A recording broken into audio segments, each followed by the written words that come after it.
Hello mga kaibigan. Magandang araw sa inyong lahat. At ito nga pala ang aking voice over sa nakaraan naming ride out sa Sariaya, Quezon. Nagsama ko ang tropa ko si Ray Ray. At mabilis ang voice over lang to. At nagsimula kami ng alas 4 ride out at nakarating kami sa Santo Tomas ng mga bandang alas 6. At yan, bumili muna ng pang skincare namin Santo Tomas. Tumatch ng mga sa Santo Tomas. At patuloy ang aming lakad at walang tigil ang aming pagpadyak hanggang sa lumabas si Haring Araw.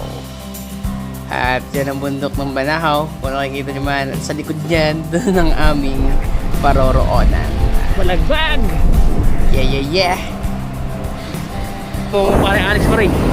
Next, sana, i-answer na muna kita. Bakit? Yeah, Kuya, ang friend. muna. Paano kuya, ang friend? Yeah, sisyo muna. Tira sisyo muna. Sisyo. Si Dan. Sige mo, nasa daon na kami, di ba kami napapagod? Bitin. Bitin. Mabibip lang. Sabi ni tatay, wala daw siyang sigarilyo. Tsaka alak. Pero hindi niya nasabi yung hindi niya pwede. Tsaka babae. Tsaka bayi. At after nung ewan na yun, nagsasabi nun, napunta kami sa trail. At may konting trail dito sa bandang San Pablo yata to. Basta at biglang magandang asfalto, kalsada together with Haring Araw at mga nyog-nyogan.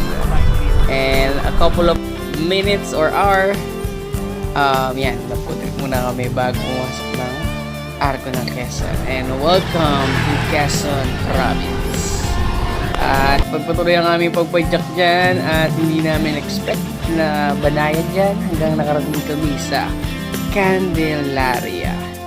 At sa part na yan, naputol yung aking pagbibideo dahil sinawa ang aking tiyan at tinawag din tayo ng kalikasan. And mga bandang 9:30 to 10, napadpad na kami sa huling kalsada papunta mismo sa kanilang farm. At yan, medyo rough road talagang trail at sobra pang ahon yan. So sa part na yan, medyo laspag na talaga.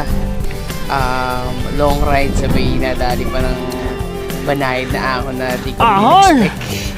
Kaya medyo nahirapan din ako sa part talaga na yan. Sobrang tarik tsaka sobrang lubak. At sa pagkakalam ko, mga 5 kilometer yan na lubak. Tapos ahon.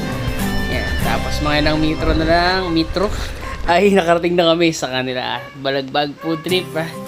Mga ilang minuto nagpagpahinga. Pagkatapos yan, syempre hindi pwedeng mawala to.